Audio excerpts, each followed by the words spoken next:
ये देखिए जी, मज़ेदार सा मछली का शोरबा बन के तैयार है। बहुत आसान सी रेसिपी। मेरे पास और भी बहुत सारी मछली के शोरबे की रेसिपी इंशाल्लाह आपको सिखाऊंगी, वो उस तरह भी बनाना। ये सरसों के तेल में मैंने बनाए हैं और ये दरियाई मछली थी, समंदरी नहीं थी। दरिया की मछली का शोरबा बहुत मज़े का होता है। 3 किलो का दाना था और रेसिपी जो है वो बहुत आसान सी है। मैं डिस्क्रिप्शन बॉक्स में अपलोड कर दूंगी। आप लोग भी बनाइए, खाइए, एंजॉय कीजिए और मुझे ज़रूर बताइएगा कि आपका ये शोरबा कैसे बना। इंशाल्लाह मिलते हैं किसी और रेसिपी के साथ। अल्लाह हाफिज़। आइए देखते हैं अब इस मछली के शोरबे की रेसिपी जो कि मैं आगे अपलोड कर रही हूँ। चलिए जी, हम मछली का सालन बनाना शुरू करते हैं। मैं 3 किलो मछली लाई थी। ये 10 पीसेस मैंने इसमें से अलग कर दिए कटने से पहले। जिंदा 3 किलो थी, बाकी ये तकरीबन 1.5 किलो मछली होगी। ये 200 ग्राम मैंने प्याज लिए, तकरीबन 300-350 ग्राम के करीब टमाटर लिए, 1 कप दही लूंगी। ये मैं बिल्कुल लपटा लपटा सा मसाला बना रही हूँ। अगर आपने बहुत ज़्यादा शोरबा रखना हो तो आप पानी की मकदार बढ़ा दें, थोड़ा सा नमक बढ़ा दें। अदरवाइज ये चावलों के साथ तो वैसे भी बहुत मज़े की लगती है और रोटी के साथ भी। अब मैं इसमें क्या क्या डालूंगी, अब इसमें मैं डालूंगी 1 टीस्पून नमक, ½ टेबल स्पून यानी 1 टीस्पून के करीब हल्दी, 1 table spoon ginger garlic paste और तकरीबन 2 to 3 टेबल स्पून सिरका। ठीक है, ये तकरीबन हो गया। अब इन सबको अच्छी तरह मिक्स करेंगे और उसके बाद हम मछली को फ्राई करेंगे। अब ये देखिए, मैंने 2 पैन में ऑयल चढ़ा दिए, ठीक है, ताकि ज़रा जल्दी हो जाए। असल में आज भी खाना थोड़ा लेट हो गया, तो इस वजह से ये शोरबे में मछली का मुंह, पेट, ये सब जो है ना सही रहता है। और पीसेज हम अलग डाल लेते हैं, तब ये दोनों तरफ डाल देंगे। ये सब कलर आ जाए,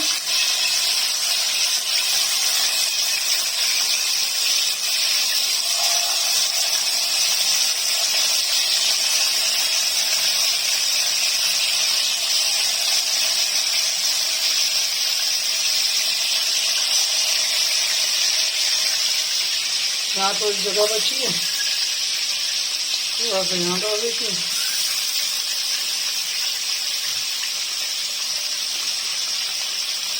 तो ये होगा कि जल्दी से हो जाएगा, ठीक है ना। अब ये फ्राई हो जाता है तो मैं आपको दिखाती हूँ। ये देखिए, मछली फ्राई होकर निकल आई है, एक साइड पे हो रही है। अब इसी तेल में ये 200 ग्राम प्याज, 300 ग्राम के करीब टमाटर और हरी मिर्ची ये फ्राई करने डाल दूंगी जब तक ये नरम नहीं हो जाएगा। जब ये नरम हो जाएगा तब हम इसे पीसेंगे, ठीक है। ये देखिए, अब ये नरम हो गया प्याज टमाटर वगैरह, उसको ब्लेंडर में डाल के हम ग्राइंड कर लेंगे, ठीक है। ये देखिए, इसमें 1 कप दही डाली है मैंने, फ्रोजन है यहाँ। और फिर ये पूरा टमाटर, प्याज, सॉरी कैमरा इधर उधर हो जाता है। ये पूरा फ्रोजन टमाटर प्याज है, दही है, फ्रोजन टमाटर प्याज को पीस के इसी तेल में से मछली निकाली।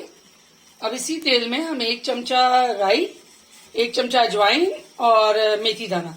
तो सबसे पहले मेथी दाना डालूंगी। ये मेथी दाना जरा सा फुटफुटाने लगा, इसमें राई और अजवाइन डाल दूंगी, ठीक है। अच्छा, अभी आपको तेल कम लग रहा होगा, लेकिन तेल जो है वो टमाटर प्याज के साथ भी मौजूद है और जो मछली फ्राई की है उसके साथ भी मौजूद है। तो तेल इसमें बहुत सारा है। जब सालन एंड होगा तो आपको नजर आएगा इसमें तेल ही तेल है, ठीक है। देखिए हो गया। अब इसमें हम डालेंगे अदरक लहसुन और साथ में 1 चम्मच कश्मीरी मिर्च, 1 टेबल स्पून धनिया, 1 टीस्पून नमक और थोड़ी सी हल्दी, 1 टीस्पून हल्दी, ठीक है। ये भी साथ में डालेंगे और थोड़ा सा पानी डालेंगे, 2 से 3 टेबल स्पून के करीब, ताकि ये मसाला जले ना।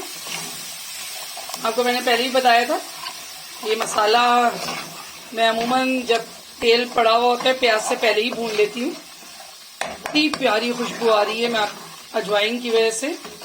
अजवाइन मछली में बहुत अच्छा टेस्ट स्वाद देती है, टेस्ट देती है, इससे लज्जत में इजाफा होता है।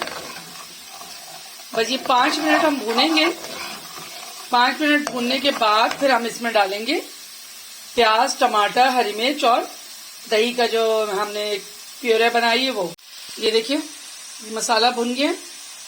अब इसमें हम ये वो सब पानी पे भी उसमें मिलाएंगे, पहले के मिला दें। कलर की आप खूबसूरती जरा चेक करें, इतना खूबसूरत मसाला बना। अच्छा, मुझे और मेरे हस्बैंड को पतला शोरबा भी आप बना सकते हैं, लेकिन हमें इस तरह का पसंद है। ये जरा लपटा लपटा सा हो मछली में और फिर आप मजे लेके खाएं। ये पूरा मछली में याद रखिएगा, पूरा मसाला कंप्लीट तैयार करने के बाद, क्योंकि मछली डालने के बाद पकाने की कोई गुंजाइश नहीं, तो जब तक मछली नहीं पड़ती उससे पहले आपने पूरा मसाला, शोरबा, कलर सब तैयार कर लेना है। मछली सिर्फ 5 to 7 मिनट्स के लिए पड़ेगी और उसके बाद फिर उसके अंदर ऊपर हरा धनिया और गरम मसाला छिड़क के इसे डिश आउट कर देंगे। अच्छा, अब ये देखिए ये अच्छी तरह पक गए। और ये याद रखिएगा, मछली डालने के बाद, कोफ्ते डालने के बाद चम्मच बहुत ज्यादा हिलाएंगे। मैं आपको साइड पे तेल दिखाऊं, ये देखिए कितना सारा तेल है। मैंने इसीलिए इसमें एक्सेस ऑयल नहीं डाला था, क्योंकि इसमें ऑलरेडी बहुत तेल था। अब ये देखिए जैसी मछली दम पे जाएगी ना, फिर आप देखिएगा इसमें कितना तेल जमा हो जाएगा, ऊपर कितना तेल आएगा। और ये 1 कप पानी मैं इसमें डाल रही हूँ। वो जो जग में लगा रह गया था मसाला उसका। अब ये देखिए कैसे चम्मच हिलाना है, बोट मछली को टच नहीं करना है, ठीक है ना, मछली बिल्कुल टच नहीं होगी। ये देखिए अब इसको थोड़ी देर हम तेज आंच पे पकाएंगे ताकि जो कच्चा पानी है उसका कच्चापन खत्म हो जाए, और फिर 6-7 मिनट के लिए इसको दम पे दे देंगे। बस मछली तैयार है। जो दाद का 6-7 मिनट का टाइम है, 2 मिनट तेज पकाएंगे। देखिए भदक आनी शुरू हो गई है। अगर एक अच्छी सी भदक आ जाए 2-3 मिनट के लिए, उसके बाद 6-7 मिनट के लिए इसे दम पे कर देंगे और मछली का सालन तैयार है। इतना लंबा टाइम नहीं लेता प्रोसेस में, उससे पहले का प्रोसेस थोड़ा लंबा होता है, लेकिन मछली पकाने का प्रोसेस इतना लंबा नहीं होता। तो ये तैयार हो जाता है। तो मैं आपको उसकी शक्ल दिखाती हूँ। 2 मिनट ये बॉईल होगा, उसके बाद धीमी आंच पे मैं इसको 7 मिनट के लिए दम कर दूंगी। ये देखिए मछली को अब मैं दम पे रखने जा रही हूँ। अब ये मछली दम होगी 6-7 मिनट और उसके बाद मछली का सालन तैयार है। ये देखिए मछली का शोरबा बन के तैयार है। इस पर अब हम छिड़केंगे थोड़ा सा हरा धनिया, चूल्हा करेंगे बंद और थोड़ा सा डालेंगे गरम मसाला, और ये डालेंगे 1 टीस्पून गरम मसाला। ये रेसिपी बन के तैयार।